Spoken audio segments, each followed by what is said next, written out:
श्रुतिपेडिया में आप सभी का स्वागत है। आज 28 जनवरी है और हम द हिंदू अखबार का एक गहरा विश्लेषण करेंगे। आगे बढ़ने से पहले एक छोटी सी गुजारिश है, अगर आप हमारे चैनल पर नए हैं तो प्लीज सब्सक्राइब करें और हाँ, सभी लोग इस वीडियो को लाइक जरूर कर दें, इससे हमें बहुत मदद मिलती है।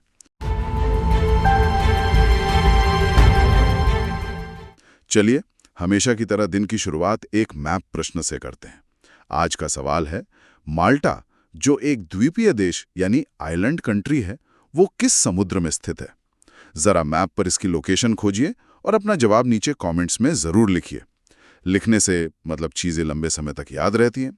आज हम एक बहुत बड़ी खबर पर बात करने वाले हैं। हाँ, एक ऐसी खबर जिसका इंतजार मुझे लगता है लगभग 20 सालों से हो रहा था। बिल्कुल, भारत और यूरोपीय संघ मतलब ईयू के बीच आखिरकार एक फ्री ट्रेड एग्रीमेंट, एक मुफ्त व्यापार समझौता फाइनल हो गया है। और ये कोई मामूली समझौता नहीं है। हमारे पास 28 जनवरी 2026 के द हिंदू अखबार से कई आर्टिकल्स हैं जो इस डील के हर पहलू पर रोशनी डालते हैं। सही बात है। हेडलाइंस में तो इसे मदर ऑफ ऑल डील कहा जा रहा है और आज हमारी कोशिश यही समझने की होगी कि क्या ये वाकई इतना बड़ा है। हाँ, मतलब हेडलाइन से आगे जाकर ये समझना कि इसका असली मतलब क्या है हमारी अर्थव्यवस्था के लिए, हमारी टेक्नोलॉजी के लिए और दुनिया में भारत की जगह के लिए भी।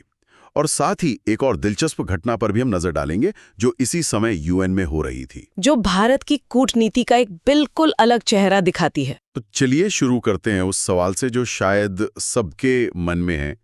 ये डील 2007 से अटकी हुई थी, तो अब ऐसा क्या बदला कि जो 2 दशकों में नहीं हुआ वो अब हो गया? मेरे ख्याल से इसका जवाब दुनिया के बदलते हुए हालात में है। लेकिन पहले चलिए ये देखते हैं कि इस डील में है क्या। जो बड़े बड़े आंकड़े सामने आ रहे हैं वो अपने आप में काफी प्रभावशाली हैं। हाँ, मैंने देखा कि ईयू भारत से आने वाले 99.5% आइटम्स पर टैरिफ मतलब सीमा शुल्क पूरी तरह से हटा देगा। ये तो हमारे एक्सपोर्टर्स के लिए बहुत बड़ी बात है। बहुत बड़ी। आप सोचिए, हमारे टेक्सटाइल, कपड़े, leather goods, gems and jewellery, इन सब सेक्टर्स को यूरोप के इतने बड़े बाजार में 0 ड्यूटी एंट्री मिलेगी। ये तो लाखों करोड़ का मामला होगा। हाँ, लगभग 2.87 लाख करोड़ के निर्यात की बात हो रही है। और बदले में भारत भी ईयू से आने वाले 97.5% आइटम्स पर टैरिफ कम करेगा, जिसका मतलब है कि यूरोप से आने वाली चीजें यहाँ सस्ती होंगी। मैंने खास तौर पर यूरोपियन वाइन का जिक्र देखा, जिस पर ड्यूटी 150% से घटकर सिर्फ 20% रह जाएगी। और लग्जरी गाड़ियां भी सस्ती होंगी। अच्छा। लेकिन मेरे लिए जो सबसे दिलचस्प कहानी है वो ये नहीं है कि डील में क्या है, बल्कि ये है कि इसमें क्या नहीं है। मतलब ये कि इतने सालों की बातचीत के बाद दोनों साइड्स ने बहुत सावधानी से अपने अपने जो सबसे संवेदनशील क्षेत्र हैं उनको बचा लिया है। जैसे कि भारत ने अपने किसानों को बचा लिया, कृषि और डेयरी सेक्टर को इससे बाहर रखा गया है। बिल्कुल, भारत ने अपने कृषि और डेयरी सेक्टर पर कोई समझौता नहीं किया है, उन्हें पूरी तरह सुरक्षित रखा है। और दूसरी तरफ ईयू ने भी बीफ, चीनी, चावल जैसे अपने सेंसिटिव उत्पादों पर टैरिफ बनाए रखे हैं। तो ये दिखाता है कि ये एक बहुत ही प्रैक्टिकल, यथार्थवादी डील है। हाँ, बिल्कुल। ये दिखाता है कि अगर इन मुश्किल मुद्दों पर अड़े रहते तो शायद ये समझौता कभी होता ही नहीं। तो ये तो हुई सामान की खरीद बिक्री की बात।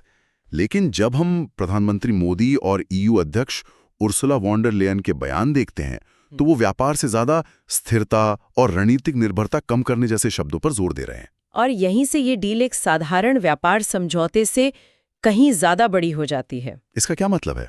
इसके पीछे का कॉन्टेक्स्ट समझना बहुत जरूरी है। हम एक ऐसी दुनिया में हैं जहां अमेरिका का टैरिफ सिस्टम भरोसेमंद नहीं है, चीन पर इकोनॉमिक कोअर्जन यानी आर्थिक दबाव बनाने के आरोप लगते हैं और यूक्रेन में युद्ध चल रहा है। सही बात है। ऐसे में दुनिया के देश भरोसेमंद पार्टनर्स ढूंढ रहे हैं। हाँ, ईयू की foreign policy chief Kaja Kallas का एक बयान मैंने पढ़ा। उन्होंने कहा कि भारत ईयू की साझेदारी दूसरों के मुकाबले ज्यादा प्रिडिक्टेबल हो सकती है। ये साफ तौर पर चीन और शायद अमेरिका की तरफ भी एक इशारा था। बिल्कुल, ये सिर्फ सामान बेचने के बारे में नहीं है, ये सप्लाई चेन को सुरक्षित करने के बारे में है। ये इस बात को पक्का करने के बारे में है कि सेमीकंडक्टर जैसी जरूरी टेक्नोलॉजी के लिए हम किसी एक देश पर, चीन पर, किसी एक देश पर निर्भर न रहें। और इसीलिए इस FTA के साथ साथ एक नए सुरक्षा और रक्षा साझेदारी की भी घोषणा हुई है। अच्छा, तो ये सिर्फ एक ट्रेड डील नहीं है, ये एक स्ट्रेटेजिक अलायंस, एक रणनीतिक गठबंधन की नींव रखी जा रही है। आप इसे ऐसे देख सकते हैं, एक बंटी हुई दुनिया में ये एक शक्तिशाली लोकतांत्रिक गुट बनाने की कोशिश है। दिलचस्प है। एक और बात जो ध्यान देने वाली है वो ये कि EU ने खुले तौर पर भारत से कहा कि वो यूक्रेन युद्ध खत्म कराने के लिए रूस पर दबाव बनाए। ये दिखाता है कि कैसे आर्थिक साझेदारियां अब सीधे सीधे हाई लेवल डिप्लोमेसी का हिस्सा है। बिल्कुल। तो ये डील सिर्फ पैसों से कहीं आगे जाकर भविष्य की टेक्नोलॉजी और दुनिया में शक्ति संतुलन को लेकर है, और शायद इसका सबसे बड़ा उदाहरण टेक्नोलॉजी वाले चैप्टर में है, जिस पर ज्यादातर हेडलाइंस में बात ही नहीं हुई। बिल्कुल, और यहीं पर एक ऐसा आइडिया सामने आता है जिसे स्रोतों में हेटेरोजेनस इंटीग्रेशन कहा गया है। हेटेरोजीनियस इंटीग्रेशन, ये सुनने में काफी भारी भरकम शब्द लगता है। आसान भाषा में इसका क्या मतलब हुआ? इसका मतलब है कि अब हमें एक सुपर चिप बनाने की जरूरत नहीं है जो बहुत महंगी और मुश्किल होती है। हम अलग अलग काम करने वाली छोटी स्पेशलिस्ट चिप्स बनाकर उन्हें एक साथ एक पैकेज में जोड़ सकते हैं। जैसे लेगो के ब्लॉक्स जोड़ते हैं? हाँ, बिल्कुल वैसा ही। एक चिप मेमोरी का काम करेगी, एक प्रोसेसिंग का, एक सेंसर का, और ये सब मिलकर एक बहुत शक्तिशाली सिस्टम बनाएंगी। ये AI के लिए एक गेम चेंजर हो सकता है। और इसमें भारत और EU एक दूसरे की मदद कैसे करेंगे? यहीं पर रणनीति साफ दिखती है। भारत के पास दुनिया का लगभग 20% चिप डिजाइन टैलेंट है। हमारे इंजीनियर्स चिप्स डिजाइन करने में माहिर हैं। राइट। और EU के पास बेल्जियम में IMEC जैसी दुनिया की सबसे एडवांस्ड रिसर्च लैब्स हैं। तो आइडिया ये है कि भारत में चिप्स डिजाइन हो और EU की टेक्नोलॉजी का इस्तेमाल करके उन्हें एडवांस्ड पैकेजिंग के जरिए एक साथ लाया जाए। तो मतलब हम सबसे महंगी चिप फैक्ट्री बनाने के दौड़ में शामिल होने के बजाय सप्लाई चेन के एक स्मार्ट और ज्यादा वैल्यू वाले हिस्से पर फोकस कर रहे हैं। बिल्कुल सही। और इसी से जुड़ा एक और बहुत दिलचस्प कॉन्सेप्ट है जिसका जिक्र स्रोतों में है, ब्लू वैली। एक मिनट, ब्लू वैली, ये सिलिकॉन वैली जैसा कुछ है क्या? कह सकते हैं, लेकिन एक बहुत बड़े ट्विस्ट के साथ। आप सोचिए कि भारत के अंदर, मान लीजिए पुणे में, एक ऐसा स्पेशल इकोनॉमिक जोन है जो कानूनी और तकनीकी रूप से जर्मनी का हिस्सा है। क्या? भारत के अंदर जर्मनी का हिस्सा? हाँ, एक तरह से। वहां बने किसी भी कार के पुर्जे को बिना किसी अलग चेकिंग या सर्टिफिकेशन के सीधे जर्मनी के BMW फैक्ट्री में लगाया जा सकता है। ब्लू वैली टेक्नोलॉजी के लिए यही करने का आइडिया है। ये EU के बाजार का एक टुकड़ा भारत में ही बना देता है। ये तो बहुत बड़ी बात है। इसका मतलब तो ये हुआ कि EU के नियम भारत की जमीन पर लागू होंगे, उस खास जोन में। हाँ। और AI के बारे में क्या? यहाँ ब्रुसेल्स इफेक्ट की भी बात कही गई है। ब्रुसेल्स इफेक्ट एक जानी मानी थ्योरी है। इसका मतलब है कि EU अपने बाजार के विशाल आकार का इस्तेमाल करके अपने नियम और मानक पूरी दुनिया में फैलाता है। जो भी कंपनी EU में सामान बेचना चाहती है उसे EU के नियम मानने ही पड़ते हैं। तो अगर कोई भारतीय AI कंपनी यूरोप में अपना प्रोडक्ट बेचना चाहती है तो उसे डेटा प्राइवेसी, सुरक्षा और भेदभाव न करने को लेकर EU के जो सख्त नियम हैं, उन सब का पालन करना होगा। बिल्कुल। तो इसका एक अच्छा असर ये हो सकता है कि भारतीय यूजर्स को भी डिफॉल्ट रूप से बेहतर डिजिटल सुरक्षा मिल जाए। हाँ, उम्मीद तो यही है, क्योंकि कंपनियां अक्सर पूरी दुनिया के लिए एक ही प्रोडक्ट बनाती हैं। तो ये तो अच्छी बात है। इसका मतलब हमें बेहतर और ज्यादा सुरक्षित AI प्रोडक्ट्स मिलेंगे। मिल सकते हैं, लेकिन इसमें एक छिपा हुआ खतरा भी है, जिसे स्रोत स्तरीकृत पारिस्थितिकी तंत्र यानी एक स्ट्रेटिफाइड इकोसिस्टम कह रहे हैं। इसका क्या मतलब हुआ? एक तरह का डिजिटल भेदभाव? बिल्कुल। मतलब ये खतरा है कि कंपनियां यूरोप भेजने के लिए A ग्रेड सुरक्षित प्रोडक्ट बनाए और भारत में बेचने के लिए B ग्रेड प्रोडक्ट, क्योंकि शायद यहाँ के नियम उतने सख्त नहीं हैं। अच्छा, जैसे दवा उद्योग में होता है, एक्सपोर्ट क्वालिटी अलग और डोमेस्टिक अलग। हाँ, ये हमें पहले भी देखने को मिला है, तो इस पर नजर रखनी होगी। तो ये टेक्नोलॉजी वाला एंगल इस डील को सिर्फ एक ट्रेड डील से कहीं आगे ले जाता है। लेकिन क्या इस पूरी प्रक्रिया में भारत कुछ ज्यादा ही तो नहीं दे रहा? क्योंकि जाहिर है सब लोग तो इस डील की तारीफ नहीं कर रहे होंगे। नहीं, बिल्कुल नहीं। एक स्रोत में इसके कड़े विरोध का भी जिक्र है। CPIM ने तो इसे भारत के आर्थिक हितों का होलसेल सरेंडर कह दिया है। होलसेल सरेंडर मतलब एक तरह से सब कुछ लुटा देना। ये तो बहुत मजबूत शब्द हैं। उनके तर्क क्या हैं? उनका मुख्य निशाना ऑटोमोबाइल और फार्मा सेक्टर पर है। उनका कहना है कि यूरोपियन गाड़ियां और दवाइयां भारतीय बाजार में भर जाएंगी, जिससे यहाँ की कंपनियों को नुकसान होगा। और उनका ये भी कहना है कि वाइन या लग्जरी कारें सस्ती होने का फायदा तो सिर्फ अमीर वर्ग को मिलेगा। हाँ, जबकि आम आदमी की नौकरियों पर खतरा मंडराएगा। लेकिन सरकार और इंडस्ट्री का तर्क तो यही होगा कि कंपटीशन से क्वालिटी बेहतर होती है। बिल्कुल, और यही इस बहस का केंद्र है। किसी भी एफटीए के साथ ये क्लासिक डिबेट है। कुछ विजेता होते हैं और कुछ हारने वाले भी। सरकार और सीआईआई जैसी संस्थाओं का मानना है कि ये समझौता भारत को ग्लोबल सप्लाई चेन का हिस्सा बनाएगा और लंबे समय में फायदा देगा। और विपक्ष इसे घरेलू नौकरियों के लिए एक बड़े खतरे के तौर पर देख रहा है। सही। चुनौती इस बदलाव को संभालने की है। तो ये एक तरह की दोहरी चुनौती है। एक तरफ अंतर्राष्ट्रीय स्तर पर खुद को एक भरोसेमंद पार्टनर साबित करना और दूसरी तरफ देश के अंदर इन बदलावों को संभालना। और यह हमें भारत की विदेश नीति में एक ही दिन में दो अलग अलग जगहों पर दिखा। एक तरफ ईयू के साथ ये जटिल साझेदारी और दूसरी तरफ संयुक्त राष्ट्र में पाकिस्तान के साथ एक बहुत ही सीधी और दो टूक तकरार। हाँ, ये एक बिल्कुल अलग मामला था, लेकिन उसी समय हुआ। यूएनएससी में पाकिस्तान के दूत ने ऑपरेशन सिंदूर का जिक्र किया, जिस पर भारत ने बहुत ही सख्त जवाब दिया। भारत का जवाब बहुत साफ था, उसमें कोई डिप्लोमेटिक लाग लपेट नहीं थी। उन्होंने कहा आतंकवाद को राजकीय नीति के साधन के रूप में पाकिस्तान के निरंतर उपयोग को बर्दाश्त करना सामान्य नहीं है। और ये भी कहा कि आतंकवाद को कभी भी सामान्य नहीं बनाया जा सकता। बिल्कुल। ये दिलचस्प है। एक ही दिन में हम भारत की कूटनीति के दो बिल्कुल अलग चेहरे देखते हैं। एक तरफ ईयू के साथ सहयोग, मोलभाव और साझेदारी की जटिल भाषा नीति की सच्चाई है। हाँ, बिल्कुल। एक देश को एक ही समय में कई अलग अलग मोर्चों पर अलग अलग रणनीतियों के साथ काम करना पड़ता है।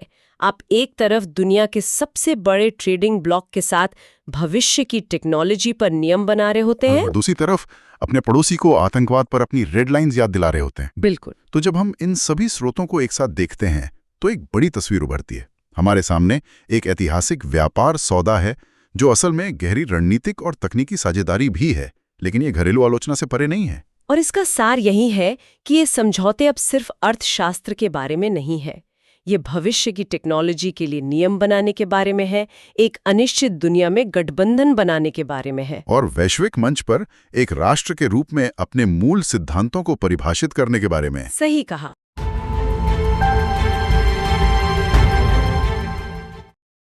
आज हम भारतीय राजनीति और शासन यानी पॉलिटी एंड गवर्नेंस से जुड़े कुछ बेहद जरूरी और समसामयिक मुद्दों की गहराई में उतरेंगे। नमस्ते।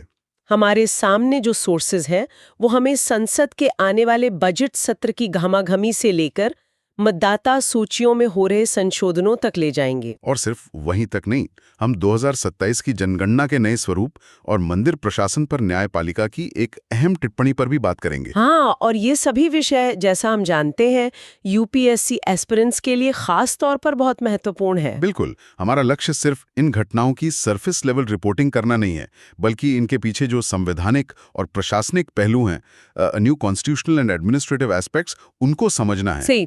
मतलब ये है कि ये मुद्दे हमारे लोकतंत्र और हमारे गवर्नेंस सिस्टम के लिए क्या मायने रखते हैं। एग्जैक्टली। और जीएस पेपर 2 के पर्सपेक्टिव से इनमें क्या खास है, हम उस पर फोकस करेंगे। तो चलिए इस विश्लेषण को शुरू करते हैं।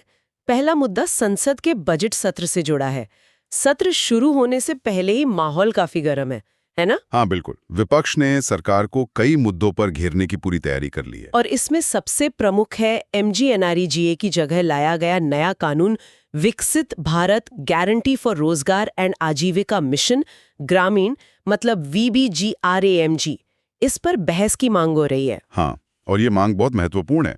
विपक्ष का जो मुख्य आरोप है वो ये है कि VBGRAMG में MGNREGA की तरह काम की कानूनी guarantee, a legal guarantee of work नहीं है। अच्छा। देखिए, MGNREGA एक डिमांड ड्रिवन प्रोग्राम था, मतलब कोई भी वयस्क ग्रामीण काम मांग सकता था और सरकार उसे 100 दिन का रोजगार देने के लिए कानूनी रूप से बाध्य थी। राइट। इसके विपरीत विपक्ष को यह आशंका है कि नया कानून सप्लाई ड्रिवन हो सकता है, जिससे ग्रामीण मजदूरों का हक कमजोर होगा। मतलब ये सिर्फ नाम का बदलाव नहीं है, ये तो योजना के मूल चरित्र, the fundamental nature of the scheme को ही बदलने का आरोप है। बिल्कुल। और दूसरा बड़ा मुद्दा जिस पर विपक्ष बहस चाहता है वो है मतदाता सूचियों का विशेष गहन संशोधन, स्पेशल इंटेंसिव रिवीजन या SIR, इस पर हम आगे विस्तार से बात करेंगे। जी, और बजट सत्र की ये जो गहमा-गहमी है, ये यूपीएससी एस्पिरेंट्स के लिए एक लाइव केस स्टडी है। ये सिर्फ बजट पास करने की प्रक्रिया नहीं है। सही। ये विधायिका, न्यू लेजिस्लेचर का कार्यपालिका, द एग्जीक्यूटिव पर नियंत्रण रखने का सबसे बड़ा जरिया है। यहाँ हमें संसदीय उपकरण मतलब पार्लियामेंट्री टूल्स जैसे क्वेश्चन आवर, जीरो आवर, इनका प्रैक्टिकल यूज देखने को मिलेगा। और सरकार को अपनी नीतियों का बचाव करना पड़ता है। एग्जैक्टली और यहीं पर डेमोक्रेटिक अकाउंटेबिलिटी का जो सिद्धांत है वो काम करता है। अच्छा, पर इस कहानी में एक और दिलचस्प मोड़ है। सिर्फ विपक्ष ही नहीं, सरकार की एक प्रमुख सहयोगी पार्टी TDP ने भी कुछ मांगे रखी हैं। हाँ, उन्होंने हाल ही में हुए मुक्त व्यापार समझौतों, फ्री ट्रेड एग्रीमेंट्स या FTAs पर संसद को नियमित रूप से जानकारी देते रहने की मांग की है। ये तो काफी इंटरेस्टिंग है। ये एक बेहद जरूरी बिंदु है और ये सेपरेशन ऑफ पावर्स के सिद्धांत को एक नए एंगल से दिखाता है। आमतौर पर हम इसे न्यायपालिका और कार्यपालिका के बीच देखते हैं, लेकिन यहाँ ये कार्यपालिका और विधायिका के बीच की खींचतान है। अच्छा। देखिए, FTAs पर बातचीत करना कार्यपालिका का काम है, लेकिन इन समझौतों का असर राज्यों की अर्थव्यवस्था पर, किसानों पर, छोटे उद्योगों पर पड़ता है। तो TDP का तर्क है कि संसद को लूप में रखना जरूरी है। तो ये एक तरह से एग्जीक्यूटिव ओवररीच पर लेजिस्लेटिव चेक लगाने की कोशिश है। आप ऐसा कह सकते हैं। ये दिखाता है कि विदेश नीति अब सिर्फ विदेश मंत्रालय तक सीमित नहीं है, उसका सीधा असर डोमेस्टिक पॉलिटिक्स पर पड़ता है। और उनकी एक और मांग भी तो है, अमरावती को लेकर। जी, अमरावती को आंध्र प्रदेश की राजधानी के रूप में वैधानिक समर्थन, स्टैट्यूटरी बैकिंग देने के लिए एक विधेयक लाने की। ये दिखाता है कि गठबंधन की राजनीति में, कोलिशन पॉलिटिक्स में क्षेत्रीय आकांक्षाएं राष्ट्रीय स्तर पर कैसे उठाई जाती हैं। हालांकि ये संसदीय कार्य मंत्री किरण रिजिजू ने साफ कहा है कि सरकार SIR और नए रोजगार कानून पर अलग से बहस की अनुमति नहीं देगी। तो अब विपक्ष को दूसरे रास्ते ढूंढने होंगे। हाँ, अब विपक्ष को राष्ट्रपति के अभिभाषण पर धन्यवाद प्रस्ताव जैसी बहसों का इस्तेमाल अपनी बात रखने के लिए करना होगा। ठीक है। तो संसद में सरकार की जवाबदेही की बात तो हुई, लेकिन लोकतंत्र की एक और बड़ी जवाबदेही चुनाव आयोग की है। बिल्कुल। और वो अपनी मतदाता सूचियों को लेकर सुप्रीम कोर्ट में एक दिलचस्प तर्क दे रहे हैं। चलिए अब special intensive revision of electoral rolls यानी SIR के मुद्दे पर आते हैं। हाँ, ये मामला बहुत महत्वपूर्ण है क्योंकि ये सीधे सीधे हमारे मताधिकार, राइट टू वोट से जुड़ा है। भारत के चुनाव आयोग ECI ने सुप्रीम कोर्ट में कहा है कि मतदाता सूची में नाम बने रहने के लिए भारतीय नागरिकता एक निरंतर आवश्यकता है। Continuous requirement. Continuous requirement. इसका ठीक मतलब क्या हुआ? इसका मतलब है कि नागरिकता एक ऐसी शर्त है जो लगातार पूरी होनी चाहिए। ऐसा नहीं है कि एक बार नाम जुड़ गया तो हमेशा के लिए रहेगा। ECI के मुताबिक ये एक क्वालिफाइड राइट है जो नागरिकता की शर्त पर निर्भर करता है। अच्छा, लेकिन ये तर्क ECI अभी क्यों दे रहा है? इसके पीछे का संदर्भ क्या है? ये मामला बिहार में चल रही SIR प्रक्रिया को चुनौती देने वाली याचिकाओं पर सुनवाई के दौरान सामने आया। ECI का कहना है कि SIR प्रक्रिया किसी की नागरिकता तय करने के लिए नहीं है, वो काम सरकार का है। तो फिर SIR का उद्देश्य क्या है? SIR का उद्देश्य केवल मौजूदा मतदाताओं की पात्रता, उनकी एलिजिबिलिटी को सत्यापित या वेरीफाई करना है। जैसे ये देखना कि मतदाता जीवित है या नहीं, या कहीं और तो शिफ्ट नहीं हो गया, या डुप्लीकेट नाम हटाना, इस तरह की चीजें। बिल्कुल। और ECI ने कोर्ट को यह भी बताया कि इस प्रक्रिया से बिहार में 2025 के चुनावों में मतदाता मतदान वोटर टर्नआउट बढ़ा, क्योंकि मृत और डुप्लीकेट मतदाताओं को सूची से हटाया गया था। सुनने में तो ये एक मानक प्रशासनिक प्रक्रिया, स्टैंडर्ड एडमिनिस्ट्रेटिव प्रोसीजर लगती है। फिर इस पर इतना बड़ा राजनीतिक विवाद क्यों हो रहा है? विवाद की जड़ राजनीतिक बयानों में है।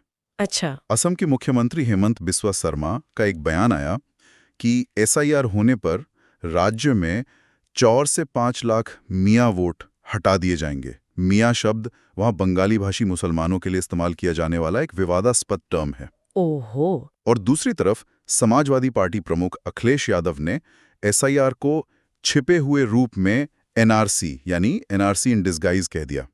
तो एक तरफ ECI की कानूनी प्रक्रिया है और दूसरी तरफ नेताओं की राजनीतिक व्याख्या जो इसे एक समुदाय विशेष से जोड़ रही है। बिल्कुल। और यहीं पर UPSC एस्पिरेंट के लिए एनालिटिकल स्किल की जरूरत है। ECI की स्वतंत्रता, इंडिपेंडेंस ऑफ ECI, चुनावी राजनीति, इलेक्टोरल पॉलिटिक्स और नागरिकता से जुड़े मुद्दों पर यह एक बेहतरीन केस स्टडी है। कैसे? हमें ECI के कानूनी पक्ष को समझना होगा, जो आर्टिकल 326 के तहत वयस्क मताधिकार अडल्ट सफरेज को रेगुलेट करने की अपनी शक्ति का प्रयोग कर रहा है। और साथ ही हमें विपक्ष की राजनीतिक आशंकाओं को भी समझना होगा, जो इसे नागरिकों के एक वर्ग को मताधिकार से वंचित करने की एक छिपी हुई कोशिश के रूप में देख रहे हैं। सही कहा। ये सिर्फ एक प्रक्रिया नहीं है, ये विश्वास और पारदर्शिता, ट्रस्ट एंड ट्रांसपेरेंसी का भी सवाल है। सही बात है। और यहाँ भी तकनीक की एक बड़ी भूमिका है, जो हमें हमारे अगले विषय पर ले जाती है। जिस तरह मतदाता सूची को तकनीक से सुधारा जा रहा है, उसी तरह 2027 की जनगणना पूरी तरह से तकनीकी होने वाली है। हाँ, और ये अपने साथ कुछ बड़े बदलाव ला रही है। बिल्कुल। ये भारत के इतिहास में पहली बार होगा कि जनगणना पूरी तरह से डिजिटल होगी। जी, ये डिजिटल इंडिया और ई गवर्नेंस की दिशा में एक बहुत बड़ा कदम है। इसका सबसे बड़ा उद्देश्य जनगणना के आंकड़ों को बहुत कम समय में जारी करना है। पहले इस प्रक्रिया में सालों लग जाते थे। अब प्रगणक, एन्यूमरेटर्स, जो ज्यादातर सरकारी शिक्षक होते हैं, वे अपने व्यक्तिगत फोन पर एक मोबाइल ऐप के माध्यम से डेटा एकत्र करेंगे। लेकिन इसमें सबसे बड़ा बदलाव शायद कार्यबल, द वर्कफोर्स को लेकर है। सोर्सेज बताते हैं कि इस विशाल काम में सरकारी अधिकारियों की मदद के लिए निजी तकनीकी कर्मचारियों, प्राइवेट टेक्निकल स्टाफ को काम पर रखा जाएगा। और ये शासन सुधार, गवर्नेंस रिफॉर्म्स का एक बहुत ही दिलचस्प पहलू है। इन तकनीकी कर्मचारियों को एक आउटसोर्सिंग एजेंसी के माध्यम से अधिकतम 18 महीनों के लिए अनुबंध, कॉन्ट्रैक्ट पर रखा जाएगा। अच्छा, मतलब परमानेंट जॉब्स नहीं है ये? नहीं, यह सार्वजनिक क्षेत्र में रोजगार की बदलती प्रकृति को दिखाता है, जहां स्थायी नौकरियों की जगह कॉन्ट्रैक्चुअल एम्प्लॉयमेंट ले रहा है। लेकिन क्या जनगणना जैसे संवेदनशील राष्ट्रीय कार्य के लिए कम वेतन वाले संविदा कर्मचारियों पर निर्भर रहना सही है? इससे कुछ बड़े सवाल भी तो उठते होंगे। बिल्कुल, यहीं पर मेंस की परीक्षा के लिए एक बहुत अच्छा विषय बनता है। इसके फायदे और नुकसान दोनों हैं। जैसे कि फायदा ये है कि इससे प्रक्रिया में तेजी आएगी, तकनीकी विशेषज्ञता मिलेगी और शायद लागत भी कम हो। लेकिन इसके गहरे निहितार्थ, डीप इम्प्लीकेशंस भी हैं। सबसे बड़ा मुद्दा डेटा सुरक्षा, डेटा सिक्योरिटी और प्राइवेसी का है। सही। जनगणना में नागरिकों की बहुत ही व्यक्तिगत जानकारी होती है। क्या निजी संविदात्मक कर्मचारी इस डेटा को सुरक्षित रखने के लिए उतने ही जवाबदेह, अकाउंटेबल होंगे जितने स्थायी सरकारी कर्मचारी होते हैं? ये एक वाजिब चिंता है। और उनकी ट्रेनिंग और गुणवत्ता का क्या? क्या उनकी ट्रेनिंग के स्टैंडर्ड वही होंगे जो सरकारी कर्मचारियों के होते हैं? ये दूसरा बड़ा सवाल है। डेटा की गुणवत्ता, क्वालिटी ऑफ डेटा, पूरी तरह से एन्यूमरेटर की ट्रेनिंग और ईमानदारी पर निर्भर करती है। अगर ट्रेनिंग में कमी रह गई या कर्मचारियों में अपने काम के प्रति जिम्मेदारी की भावना कम हुई, तो पूरे जनगणना के आंकड़ों की विश्वसनीयता पर सवाल उठ सकता है। इसलिए जहां एक तरफ ये ई गवर्नेंस का एक शानदार उदाहरण है, वहीं दूसरी तरफ ये अकाउंटेबिलिटी, डेटा सिक्योरिटी और पब्लिक प्राइवेट पार्टनरशिप के गवर्नेंस मॉडल से जुड़े गंभीर प्रश्न भी खड़े करता है। तो हमने देखा कि कैसे संसद, चुनाव आयोग और जनगणना की प्रक्रियाएं आधुनिक चुनौतियों और तकनीकों के साथ तालमेल बिठाने की कोशिश कर रही हैं। अब अपने अंतिम विषय पर आते हैं, जहां एक पारंपरिक संस्था, न्यायपालिका, अपनी भूमिका को बहुत ही सूक्ष्म तरीके से परिभाषित कर रही है। जी, ये मामला उज्जैन के प्रसिद्ध श्री महाकालेश्वर मंदिर से जुड़ा है, जहां वीआईपी दर्शन की प्रथा को सुप्रीम कोर्ट में चुनौती दी गई थी। और कोर्ट ने इस पर सुनवाई करने से ही इनकार कर दिया। हाँ, और मुख्य न्यायाधीश सूर्यकांत की टिप्पणी बहुत महत्वपूर्ण है। महाकाल की उपस्थिति में कोई भी वीआईपी नहीं है। ये टिप्पणी तो वीआईपी संस्कृति के खिलाफ लगती है, लेकिन फिर कोर्ट ने इस प्रथा को खत्म करने का आदेश क्यों नहीं दिया? क्या ये एक तरह का विरोधाभास नहीं है? ये विरोधाभासी लग सकता है, लेकिन यहीं पर हमें न्यायिक संयम, the principle of judicial restraint के सिद्धांत को समझना होगा। न्यायिक संयम? हाँ, सुप्रीम कोर्ट की टिप्पणी एक नैतिक बयान, अमॉरल स्टेटमेंट है, लेकिन उसका फैसला एक कानूनी सिद्धांत पर आधारित है। कोर्ट ये संकेत दे रहा है कि मंदिरों का दैनिक प्रशासन, उनके अनुष्ठान, ये सब मंदिर के अधिकारियों का काम है, अदालतों का नहीं। तो इसका मतलब ये हुआ कि जब तक किसी मौलिक अधिकार, अ फंडामेंटल राइट, का स्पष्ट रूप से उल्लंघन ना हो, अदालतें धार्मिक संस्थानों के दिन प्रतिदिन के मामलों में हस्तक्षेप नहीं करेंगी। बिल्कुल, ये शक्तियों के पृथक्करण, सेपरेशन ऑफ पावर्स का एक और उत्कृष्ट उदाहरण है। ये संविधान के अनुच्छेद 25 जो धर्म की स्वतंत्रता की बात करता है और अनुच्छेद 26 जो धार्मिक संप्रदायों को अपने मामलों का प्रबंधन करने का अधिकार देता है, उससे सीधे जुड़ता है। अच्छा। अदालत ये कह रही है कि उसकी भूमिका संविधान की व्याख्या करना है, न कि मंदिर का प्रबंधन करना। पॉलिटी में न्यायपालिका और धर्म से संबंधित उत्तरों के लिए ये एक बहुत ही सूक्ष्म, न्यूआंस्ड और महत्वपूर्ण बिंदु है। तो आज हमने 4 बहुत ही अलग-अलग लेकिन महत्वपूर्ण मुद्दों पर एक गहरी नजर डाली। संसद में विधायी जवाबदेही की खींचतान, चुनावी प्रक्रिया में पारदर्शिता और विश्वास का संकट, जनगणना के आधुनिकीकरण से पैदा हुए शासन के सवाल और न्यायपालिका द्वारा अपनी सीमाओं का विवेकपूर्ण निर्धारण। हाँ, और इन सभी चर्चाओं से एक बड़ा धागा जो निकलता है वो है परंपरा और आधुनिकता के बीच का संतुलन। सही बात है। और हम श्रोताओं के लिए एक विचार छोड़ना चाहेंगे।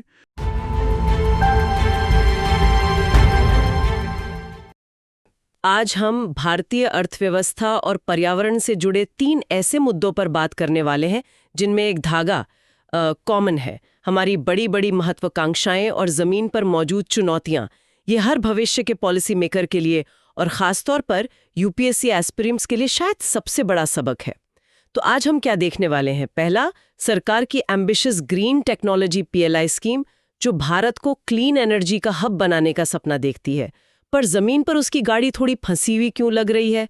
दूसरा, एक तरफ ग्रीन एनर्जी की बात और दूसरी तरफ तेल और गैस में $100 बिलियन के भारी भरकम निवेश का ऐलान। इस विरोधाभास का क्या मतलब है? और तीसरा, के-शेप्ड ग्रोथ की बढ़ती चिंता। क्या भारत की इकोनॉमिक ग्रोथ का फायदा सबको बराबर मिल रहा है या अमीर और गरीब हो रहे हैं? हमारा मकसद सिर्फ खबरें बताना नहीं है, बल्कि यूपीएससी मेंस के जीएस पेपर 3 और प्रीलिम्स के लिहाज से इनके डीप कनेक्शंस को समझना है।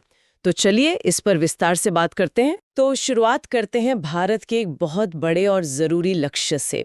2030 तक 500 gigawatt non fossil fuel capacity हासिल करना। सुनने में ही कितना बड़ा लगता है। और इस लक्ष्य को पाने के लिए जो सबसे बड़ा हथियार माना जा रहा है वो है प्रोडक्शन लिंक्ड इंसेंटिव यानी पीएलआई स्कीम। टेलीकॉम मैन्युफैक्चरिंग में इसकी कामयाबी के बाद उम्मीद थी कि ये स्कीम भारत को ग्रीन टेक का इंपोर्टर बनाने के बजाय एक ग्लोबल मैन्युफैक्चरिंग हब बना देगी। पर क्या जमीन पर भी ये प्लान उतना ही शानदार चल रहा है? इस स्कीम का इरादा बहुत अच्छा है, लेकिन जब हम इसके रिजल्ट्स को देखते हैं, खासतौर पर 2 की सेक्टर्स में, सोलर फोटोवोल्टेक्स और बैटरी स्टोरेज, तो तस्वीर थोड़ी चिंताजनक है। सोलर सेक्टर से शुरू करते हैं। यहाँ एक दिलचस्प कहानी है। जो काम आसान है, यानी डाउनस्ट्रीम एक्टिविटी जैसे सोलर मॉड्यूल्स को असेंबल करना, उसमें हम अच्छा कर रहे हैं। मिड 2025 तक का जो टारगेट था, उसका 56% हम हासिल कर चुके हैं। 1 मिनट, मतलब हम सोलर पैनल का डिब्बा तो बड़ी आसानी से बना रहे हैं। बिल्कुल, आप इसे ऐसे समझ सकती हैं। लेकिन उस डिब्बे के अंदर जो सबसे ज़रूरी और हाई टेक्नोलॉजी वाला दिमाग लगता है, यानी अपस्ट्रीम सेगमेंट्स जैसे पॉलीसिलिकॉन और वेफर्स बनाना, वहाँ हम बहुत पीछे हैं। पॉलीसिलिकॉन मैन्युफैक्चरिंग का सिर्फ 14% और वेफर मैन्युफैक्चरिंग का सिर्फ 10% टारगेट ही पूरा हो पाया है। ये तो बड़ी अजीब बात है। इसका मतलब तो ये हुआ कि हम made in India solar panel के नाम पर बस इंपोर्टेड पार्ट्स को जोड़ रहे हैं। आत्मनिर्भरता की इस पूरी रणनीति में इतनी बड़ी चूक कैसे हो गई? आपने बिल्कुल सही नस पकड़ी है। यही सबसे बड़ी चुनौती है। ये दिखाता है कि हम अभी भी हाई वैल्यू कंपोनेंट्स, कच्चा माल और सबसे जरूरी टेक्निकल एक्सपर्टीज के लिए चीन और दूसरे देशों पर निर्भर हैं। ये हाई कैपेक्स प्रोजेक्ट्स हैं। इनमें बहुत ज्यादा पैसा और टेक्नोलॉजी लगती है। सरकार इस जोखिम को कम करने के लिए अब एडिशनल कैपिटल सब्सिडी देने पर भी विचार कर रही है। यूपीएससी मेंस में जब इंडस्ट्रियल पॉलिसी या आत्मनिर्भर भारत पर सवाल आता है, तो ये एक बेहतरीन एग्जाम्पल है, ये दिखाने के लिए कि सिर्फ पॉलिसी बनाने से काम नहीं होता, पूरी वैल्यू चेन को समझना पड़ता है। सोलर की कहानी तो समझ आ गई, जो थोड़ी अधूरी लग रही है। पर जिस चीज पर सबकी नजर है, इलेक्ट्रिक गाड़ियों के बैटरी, क्या वहां भी यही हाल है? क्योंकि वहां तो पूरी दुनिया में एक रेस लगी हुई है। बैटरी की कहानी तो सोलर से भी ज्यादा चिंताजनक है। यहां लक्ष्य था 50 गीगावाट की domestic battery cell production capacity बनाना, जिसके लिए 18,000 करोड़ का भारी भरकम बजट भी है। लेकिन लेट 2025 तक के लक्ष्य का अब तक सिर्फ 2.8% ही हासिल हो पाया है, यानी 1.4 गीगावाट। सिर्फ 2.8%? ये तो प्लान के फेल होने जैसा लग रहा है। इतनी बड़ी स्कीम में अगर पैसा है, इरादा है, तो दिक्कत कहाँ आ रही है? इसके पीछे कई परतें हैं। पहली तो ये कि स्कीम में बहुत सख्त डोमेस्टिक वैल्यू एडिशन डीवीए की शर्तें हैं।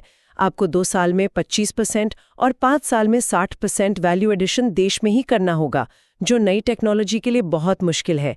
दूसरा, एक गीगा फैक्ट्री बनाना कोई आम फैक्ट्री लगाने जैसा नहीं है। इसमें ज़बरदस्त टेक्निकल बैरियर्स हैं, बहुत हाई प्रिसिजन टेक्नोलॉजी लगती है जो हमारे पास अभी पूरी तरह से नहीं है।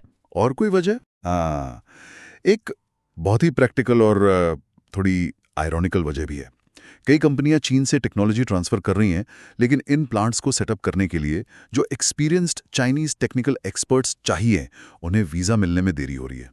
कमाल है। मतलब हम टेक्नोलॉजी तो चाहते हैं, पर जो लोग उसे इंस्टॉल करने में मदद कर सकते हैं, उन्हें बुलाने में मुश्किल हो रही है। ये तो अपनी ही राह में पत्थर रखने जैसा हुआ है ना? बिल्कुल। और ये सब हमें एक बड़े सवाल पर लाता है जो इन स्रोतों में उठाया गया है। सिर्फ पैसा फेंकने से या कैपिटल सपोर्ट देने से हाई टेक्नोलॉजी मैन्युफैक्चरिंग इकोसिस्टम नहीं बन जाता। इसके लिए दशकों का R&D इन्वेस्टमेंट, एक हाईली स्किल्ड वर्कफोर्स और टेक्नोलॉजी को एब्जॉर्ब करने की क्षमता चाहिए होती है। कंपनियां इंटरनेशनल टेक्नोलॉजी ट्रांसफर पर निर्भर हैं, जो बहुत महंगा है और रातों रात नहीं होता। नतीजा यह है कि कई कंपनियां अपनी डेडलाइन मिस करने पर भारी जुर्माने का सामना कर रही हैं। तो यूपीएससी एस्पिरेंट्स के लिए यहाँ टेकअवे ये है कि इंडस्ट्रियल पॉलिसी की सक्सेस सिर्फ फाइनेंशियल आउटले पर नहीं, बल्कि टेक्नोलॉजी, ह्यूमन कैपिटल और ईज ऑफ डूइंग बिजनेस के प्रैक्टिकल एस्पेक्ट्स पर भी निर्भर करती हैं। सुझाव यह है कि पीएलआई में कंपनियों की नेटवर्थ के बजाय उनकी टेक्निकल नो-हाउ को प्राथमिकता दी जानी चाहिए। तो ये साफ है कि भविष्य की क्लीन एनर्जी की राह चुनौतियों से भरी है। लेकिन इस भविष्य की तैयारी करते हुए क्या हम आज की जबरदस्त ऊर्जा मांग को नजरअंदाज कर सकते हैं? शायद नहीं। और सरकार का अगला बड़ा कदम इसी हकीकत की ओर इशारा करता है। हाँ, और ये हमें हमारी चर्चा के दूसरे और शायद सबसे विरोधाभासी मुद्दे पर लाता है। गोवा में हुए इंडिया एनर्जी वीक में प्रधानमंत्री ने ऐलान किया कि भारत इस दशक के अंत तक अपने तेल और गैस सेक्टर में $100 बिलियन का निवेश आकर्षित करेगा। साथ ही ऑयल एक्सप्लोरेशन के तहत आने वाले एरिया को 1 मिलियन वर्ग किलोमीटर तक बढ़ाया जाएगा। उन्होंने तो अंडमान निकोबार बेसिन को भारत की अग्री हाइड्रोकार्बन उम्मीद तक कह दिया। एक मिनट, ये थोड़ा कंफ्यूज करने वाला है। एक तरफ हम पीएलआई स्कीम से ग्रीन ट्रांजिशन की कोशिश कर रहे हैं, कॉप मीटिंग्स में बड़े बड़े वादे कर रहे हैं, और दूसरी तरफ ऑयल एंड गैस में $100 बिलियन। एक यूपीएससी एस्पिरेंट इसे कैसे समझे?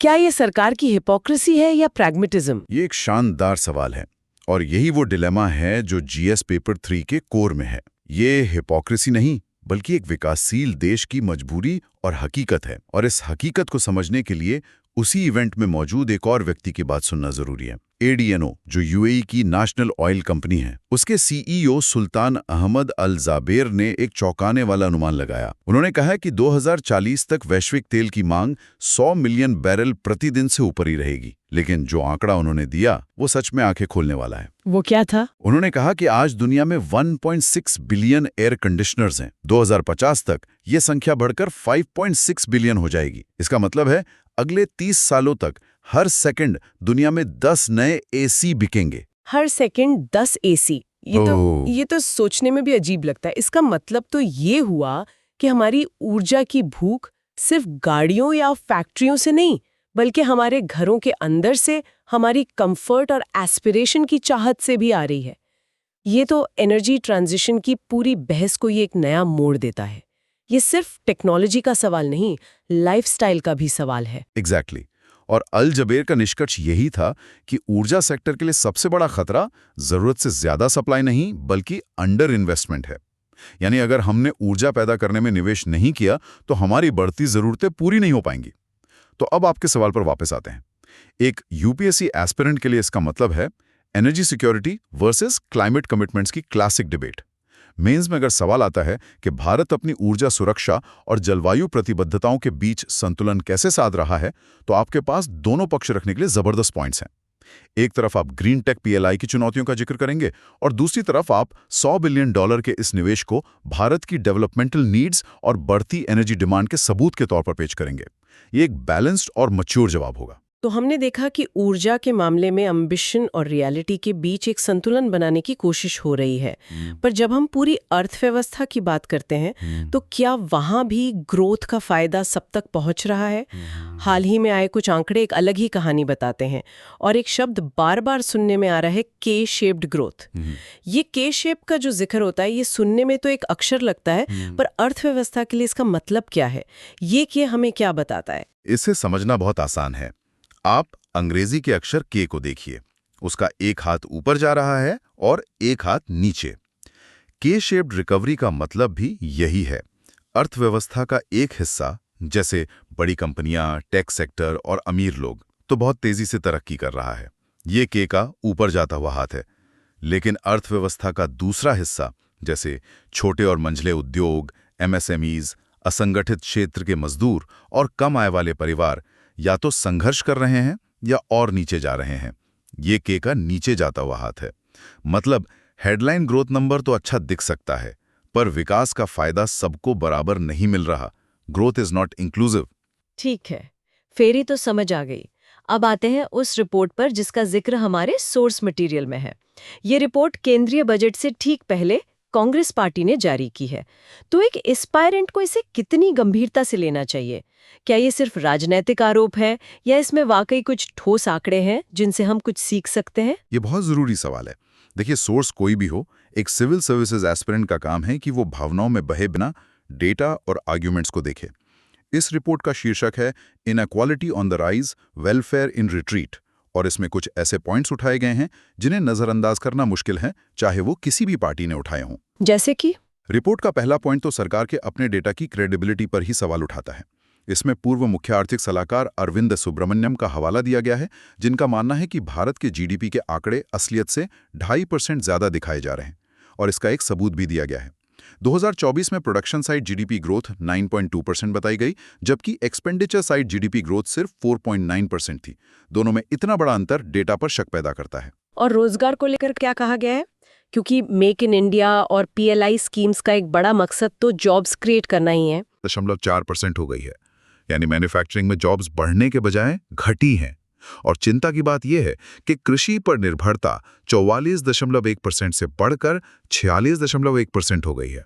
मतलब लोग शहरों की फैक्ट्रियों से निकलकर वापस गांवों में खेतों की तरफ जा रहे हैं। ये तो उल्टा विकास हुआ। इसे डिस्ट्रेस माइग्रेशन कहते हैं ना? बिल्कुल सही। ये स्ट्रक्चरल रिग्रेशन का संकेत है, यानी अर्थव्यवस्था गलत दिशा में जा रही है, जहां लोग कम प्रोडक्टिव सेक्टर की तरफ लौटने को मजबूर हैं। इसके अलावा रिपोर्ट में बढ़ती असमानता का भी जिक्र है।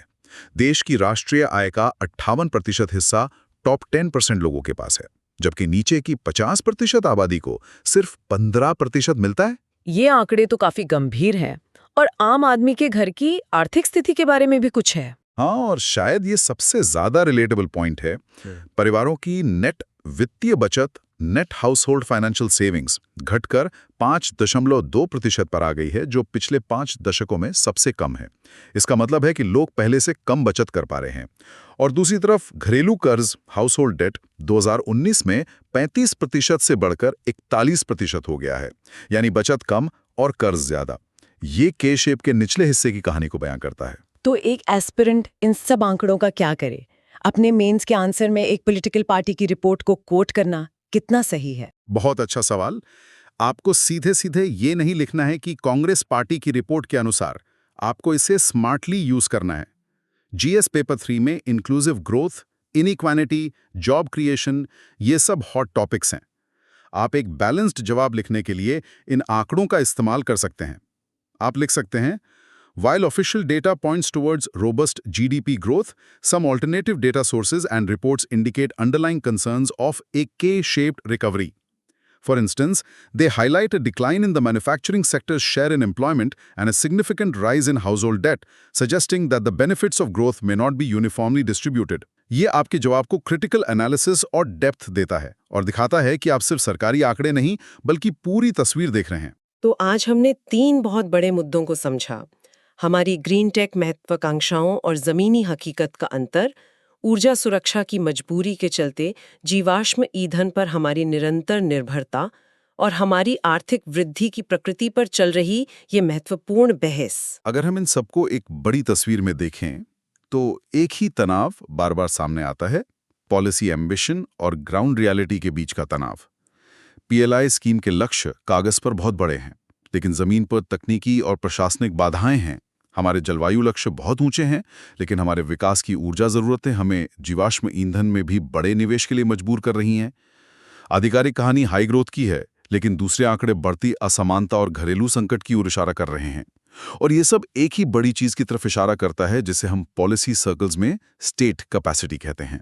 यानी सरकार की सिर्फ नीतियां बनाने की नहीं, बल्कि उन्हें जमीन पर उतारने की, उन्हें प्रभावी ढंग से लागू करने की क्षमता। भविष्य के एक पॉलिसी मेकर के लिए असली चुनौती सिर्फ सही लक्ष्य निर्धारित करना नहीं होगी, बल्कि जमीन पर इन विरोधाभासों से निपटना होगी।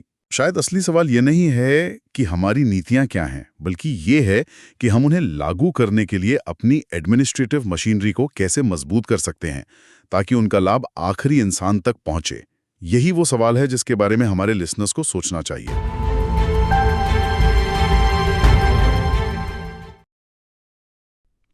आज हम यूपीएससी के नज़रिए से साइंस एंड टेक्नोलॉजी के 3 बहुत ज़रूरी मुद्दों की गहराई में उतरेंगे। आज की हमारी चर्चा भारत की आत्मनिर्भरता के 3 अलग-अलग चेहरों को देखेगी। पहला, जहां हम ग्लोबल कोलैबोरेशन से अपनी ताकत बढ़ा रहे हैं, यह है इंडिया यूरेटम न्यूक्लियर कोलैबोरेशन।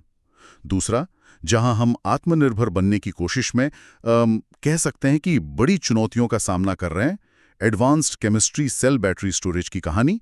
और तीसरा, जहां हमारे अपने सिस्टम ने एक बड़े खतरे को सफलतापूर्वक रोक दिया है, निपाह वायरस पर भारत का पब्लिक हेल्थ रिस्पॉन्स। हमारा मकसद सिर्फ खबरों को दोहराना नहीं है, बल्कि ये समझना है कि एक एस्पायरिंग सिविल सर्वेंट के लिए इन घटनाओं के मायने क्या हैं और इनसे प्रीलिम्स और मेंस में किस तरह के एनालिटिकल सवाल बन सकते हैं। चलिए इसे परत दर परत समझते हैं। तो शुरू करते हैं पहले विषय से, भारत और यूरोपियन यूनियन के बीच परमाणु ऊर्जा में सहयोग। हाल ही में इंडिया और यूरेटम के बीच peaceful uses of nuclear energy यानी परमाणु ऊर्जा के शांतिपूर्ण उपयोग के लिए एक समझौते पर सहमति बनी है। सुनने में एक स्टैंडर्ड इंटरनेशनल एग्रीमेंट लगता है, लेकिन इसकी परतें काफी गहरी हैं। बिल्कुल, और इसमें सबसे दिलचस्प बात यह है कि ये कोई अचानक हुआ समझौता नहीं है। इसकी नींव तो 2020 में ही रखी जा चुकी थी, जब भारत और यूरेटम के बीच एक R&D अग्रीमेंट हुआ था। अच्छा जी, यूरेटम जो कि यूरोपियन एटॉमिक एनर्जी कम्युनिटी है, वो यूरोप की न्यूक्लियर एनर्जी वॉचडॉग और R&D बॉडी दोनों है। तो ये नया समझौता उस रिश्ते को और मजबूत करता है। मतलब ये एक एवोल्यूशन है, कोई रिवोल्यूशन नहीं। एग्जैक्टली और ये joint India EU comprehensive strategic agenda का एक बहुत अहम हिस्सा है। तो एक यूपीएससी एस्पिरेंट के लिए इसमें से निकालने वाले की पॉइंट्स क्या होंगे? वो कौन से स्पेसिफिक एरियाज हैं जहां ये कोलैबोरेशन होगा और क्यों ये भारत के लिए इतना मायने रखता है? देखिए, एग्जाम के लिहाज से इन एरियाज को समझना बहुत जरूरी है। सबसे पहला और सीधा है न्यूक्लियर साइंस एंड टेक्नोलॉजी में R&D। इससे भारत के अपने 3 स्टेज न्यूक्लियर प्रोग्राम को एडवांस करने में मदद मिलेगी, खास तौर पर आप कह सकते हैं एडवांस फ्यूल साइकिल्स और सेफ्टी रिसर्च में। और सेफ्टी तो न्यूक्लियर एनर्जी में सबसे बड़ा कंसर्न रहता ही है। बिल्कुल, और इसीलिए दूसरा एरिया ऑफ कोलैबोरेशन है advanced materials for detectors and radiation safety. हमारे न्यूक्लियर प्लांट्स कितने सुरक्षित और एफिशिएंट हैं, ये इसी पर निर्भर करता है। इस कोलैबोरेशन से हमें कटिंग एज यूरोपियन टेक्नोलॉजी तक एक्सेस मिलेगा। और तीसरा एरिया जिसके बारे में सोर्सेज में लिखा है नॉन पावर एप्लीकेशंस, ये मुझे सचमुच दिलचस्प लगा। ज्यादातर लोग न्यूक्लियर एनर्जी को सिर्फ बिजली बनाने से ही जोड़कर देखते हैं। सही बात है। तो रेडियो फार्मास्यूटिकल्स का मतलब है कि हम कैंसर ट्रीटमेंट और मेडिकल इमेजिंग जैसी चीजों में भी यूरोपियन एक्सपर्टीज का फायदा उठा पाएंगे। आपने बिल्कुल सही समझा। ये इस डील का एक बहुत महत्वपूर्ण पहलू है। न्यूक्लियर टेक्नोलॉजी का इस्तेमाल सिर्फ बिजली बनाने में नहीं, बल्कि मेडिसिन, एग्रीकल्चर और इंडस्ट्रियल एप्लीकेशंस में भी होता है। अच्छा, प्रीलिम्स में इस पर सीधा सवाल आ सकता है कि न्यूक्लियर एनर्जी के पीसफुल यूजेस में क्या-क्या शामिल है। राइट। और चौथा पॉइंट, इंटरनेशनल कोलैबोरेशन, जिसमें 2 बड़े नाम सामने आते हैं, ITR और होराइजन यूरोप। ITR तो एक मैसिव ग्लोबल प्रोजेक्ट है जहां दुनिया मिलकर फ्यूजन एनर्जी बनाने की कोशिश कर रही है। इसमें भारत का रोल क्या है? ये एक शानदार सवाल है। भारत ITR प्रोजेक्ट का एक फुल मेंबर है और हम इसके लिए क्रायोस्टैट जैसे क्रिटिकल कंपोनेंट्स बना रहे हैं। ये डील ITR में शामिल यूरोपियन साइंटिस्ट्स और इंस्टीट्यूशंस के साथ हमारे वैज्ञानिकों के कोलैबोरेशन को और ज्यादा स्मूथ बनाएगी।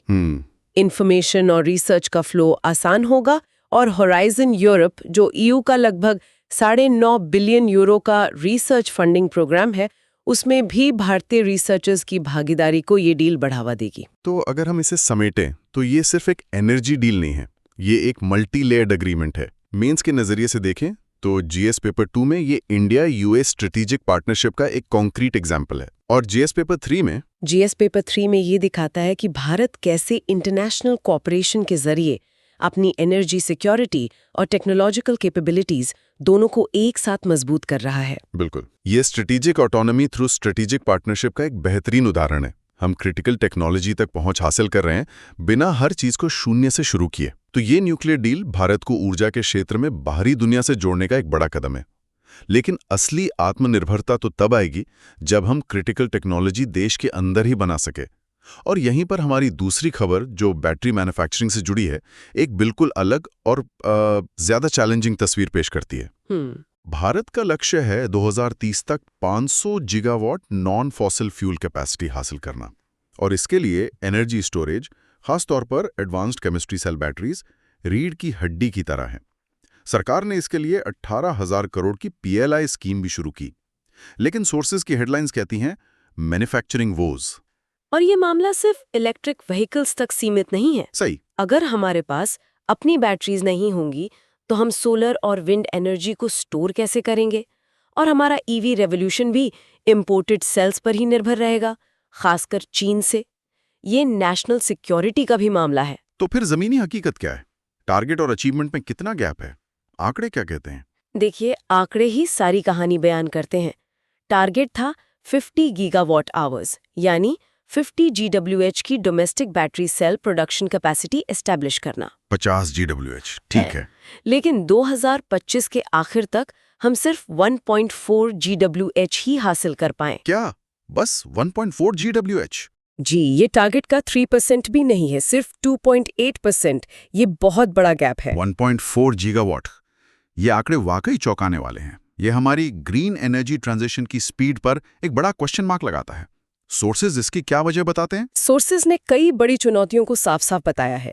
पहली और सबसे बड़ी है स्ट्रिक्ट डोमेस्टिक वैल्यू एडिशन, यानी DVA नॉर्म्स। DVA norms? जी, इस पॉलिसी के तहत कंपनियों को 2 साल में 25% और 5 साल में 60% डोमेस्टिक वैल्यू एडिशन करना जरूरी है। पर DVA नॉर्म्स तो डोमेस्टिक इंडस्ट्री को प्रमोट करने के लिए ही होते हैं ना?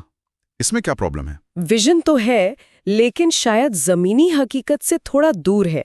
आप एक हाईटेक इंडस्ट्री में, जहां सप्लाई चेन्स पूरी तरह ग्लोबल है, रातों रात 60% लोकलाइजेशन नहीं कर सकते। खासकर जब बैटरी के लिए जरूरी रॉ मटेरियल जैसे लिथियम, कोबाल्ट, निकल के लिए हम लगभग पूरी तरह इंपोर्ट डिपेंडेंट हैं। ये एक चिकन एंड एग प्रॉब्लम है ना? बिल्कुल। It's like asking someone to build a car from scratch when they don't even have a factory to make the nuts and bolts. Exactly. Policy और reality के बीच एक gap दिखता है। और क्या बाधाएं हैं? दूसरी बड़ी बाधाएं हैं टेक्निकल बैरियर्स। गिगा फैक्ट्रीज बनाना बेहद टेक्नोलॉजी इंटेंसिव काम है। ये सिर्फ पैसा लगाने से नहीं होता। इसके लिए decades of research, skilled workforce और प्रोसेस एक्सपर्टीज चाहिए। राइट। और यहीं पर सोर्स में एक बहुत अहम डिटेल बताई गई है जो पॉलिसी और एग्जीक्यूशन के बीच के डिस्कनेक्ट को दिखाती है। और वो क्या है? वो है चाइनीज टेक्निकल एक्सपर्ट्स को वीजा जारी करने में हो रही देरी। अच्छा। जी, चीन के पास इस फील्ड में दुनिया की सबसे एडवांस्ड एक्सपर्टीज है। हमारी कंपनियां मैन्युफैक्चरिंग फैसिलिटीज सेटअप करने के लिए उनकी मदद लेना चाहती हैं, लेकिन ब्यूरोक्रेटिक हर्डल्स आड़े आ रही हैं। ये तो बहुत विरोधाभासी है। एक तरफ मेक इन इंडिया और दूसरी तरफ। जी, और सोर्स में पॉलिसी के फंडामेंटल डिजाइन पर भी एक सवाल उठाया गया है। पॉलिसी बनाते वक्त कंपनियों को सिलेक्ट करने का एक बड़ा क्राइटेरिया उनकी नेट वर्थ थी। सोर्स ये सवाल उठाता है कि क्या पैसा टेक्नोलॉजी खरीद सकता है, या फिर आपको ऐसी कंपनियों को प्राथमिकता देनी चाहिए जिनके पास टेक्निकल एक्सपर्टीज हो। तो मेंस के आंसर के लिए वे फॉरवर्ड साफ है। PLI स्कीम को रिकैलिब्रेट करना होगा, DVA नॉर्म्स को ज्यादा प्रैक्टिकल बनाना होगा, और सिलेक्शन क्राइटेरिया में टेक्निकल नो हाउ को कैपिटल पर तरजीह देनी होगी। ये GS पेपर 3 के लिए, जहां इंडस्ट्रियल पॉलिसी पर सवाल आते हैं, एक बेहतरीन क्रिटिकल एनालिसिस बनता है। सही। ये दिखाता है कि सिर्फ पैसा फेंकने से हाई टेक्नोलॉजी मैन्युफैक्चरिंग में महारत हासिल नहीं होती। आपको एक होलिस्टिक इकोसिस्टम बेस्ड अप्रोच की जरूरत है। तो हमने कोलैबोरेशन की सक्सेस देखी, डोमेस्टिक मैन्युफैक्चरिंग की चुनौतियों को समझा। अब बात करते हैं एक ऐसे क्षेत्र की जहां हमारी इंटरनल सिस्टम्स ने, हमारी अपनी आत्मनिर्भरता ने एक बड़े खतरे को इफेक्टिवली कंटेन किया। Health sector. जी, हेल्थ सेक्टर। हाल ही में वेस्ट बंगाल में निपा वायरस के 2 कंफर्म्ड केसेस सामने आए। जी, और यहाँ हेडलाइन बीमारी नहीं बल्कि हमारे पब्लिक हेल्थ रिस्पॉन्स की सक्सेस स्टोरी है। निपा एक खतरनाक जूनोटिक वायरस है जिसकी फैटेलिटी रेट 40% से 75% तक हो सकती है। इसका कोई वैक्सीन या स्पेसिफिक ट्रीटमेंट भी नहीं है। राइट, मतलब 2 केसेस भी एक बड़े आउटब्रेक की घंटी हो सकते थे। बिल्कुल। तो हमारे सिस्टम ने क्या सही किया? What was the response? National centre for disease control के डेटा के मुताबिक जैसे ही केसेस कंफर्म हुए, केंद्र और राज्य सरकार की टीम्स ने मिलकर तुरंत पब्लिक हेल्थ मेजर्स शुरू कर दिए। इसमें सबसे जरूरी और सबसे प्रभावी कदम था कॉन्टैक्ट ट्रेसिंग। कॉन्टैक्ट ट्रेसिंग, ये शब्द हमने कोविड-19 के दौरान बहुत सुना है। यहाँ इसका स्केल क्या था? कंफर्म्ड केसेस के संपर्क में आए 196 लोगों को ट्रेस किया गया। 196? जी, सिर्फ ट्रेस नहीं किया गया, उन्हें आइसोलेट किया गया, मॉनिटर किया गया और टेस्ट किया गया। और अच्छी खबर यह है कि सभी 196 कॉन्टैक्ट्स नेगेटिव पाए गए। वाओ! इसका मतलब है कि आउटब्रेक को सोर्स पर ही फैलने से पहले ही रोक दिया गया। 196 contacts traced, monitored and tested, and all negative. ये नंबर सुनने में शायद बहुत बड़ा ना लगे, but this is the core of effective epidemic control. ये दिखाता है कि हमारा सिस्टम अलर्ट है और उसके पास ग्राउंड लेवल पर एग्जीक्यूट करने की कैपेबिलिटी है। एब्सोल्युटली। और एक यूपीएससी एस्पिरेंट के लिए ये जीएस पेपर 3 में डिजीज सर्वेलेंस और डिजास्टर मैनेजमेंट का एक टेक्स्ट बुक एग्जाम्पल है। कीवर्ड्स हैं प्रिपेयर्डनेस, रैपिड रिस्पॉन्स, सर्वेलेंस और सेंटर स्टेट कोऑर्डिनेशन। ये सब यहाँ एक्शन में दिखा। तो प्रीलिम्स के लिए निपा के बेसिक्स तो ज़रूरी हैं ही, लेकिन मेंस में इस केस स्टडी को इंडिया के इम्प्रूव्ड पब्लिक हेल्थ इंफ्रास्ट्रक्चर के सबूत के तौर पर इस्तेमाल किया जा सकता है। एग्जैक्टली। ये एक रिजिलियंट सिस्टम की निशानी है। ये पब्लिक हेल्थ सिक्योरिटी में हमारी डोमेस्टिक कैपेबिलिटी, हमारी आत्मनिर्भरता की एक पॉजिटिव कहानी है। So what does this all mean in the end? आज हमने आत्मनिर्भरता के 3 अलग-अलग चेहरे देखे। एक तरफ न्यूक्लियर कोलैबोरेशन, जहां हम दुनिया के साथ मिलकर अपनी ताकत बढ़ा रहे हैं। दूसरी तरफ बैटरी मैन्युफैक्चरिंग, जो हमें याद दिलाती है कि मेक इन इंडिया का रास्ता चुनौतियों से भरा है। और तीसरी तरफ निपा रिस्पॉन्स, जो हमारी अपनी पब्लिक हेल्थ सिस्टम की मजबूती को दिखाता है। ये तीनों ही टॉपिक्स करंट अफेयर्स के जरिए यूपीएससी सिलेबस के कोर कॉन्सेप्ट्स को छूते हैं, इंटरनेशनल रिलेशन से लेकर इंडस्ट्रियल पॉलिसी और डिजास्टर मैनेजमेंट तक। बिल्कुल। और जाने से पहले लिसनर्स के लिए एक विचार छोड़ जाती हूँ। जैसे भारत न्यूक्लियर एनर्जी और बैटरी मैन्युफैक्चरिंग जैसे क्रिटिकल सेक्टर्स में आत्मनिर्भरता का लक्ष्य रखता है, तो ईयू जैसे ब्लॉक्स के साथ स्ट्रेटेजिक पार्टनरशिप्स और हाई डीवीए नॉर्म्स जैसी पॉलिसीज के बीच सही संतुलन क्या होना चाहिए? क्या ज्यादा प्रोटेक्शनिज्म हमें ग्लोबल टेक्नोलॉजी से दूर कर सकता है, या ज्यादा ओपननेस हमारी डोमेस्टिक इंडस्ट्री को बनने से पहले ही खत्म कर सकता है? इस दुविधा पर सोचिएगा, क्योंकि आने वाले समय में भारत के पॉलिसी मेकर्स को हर कदम पर इस सवाल का सामना करना पड़ेगा। आपको आज की ये गहरी चर्चा कैसी लगी?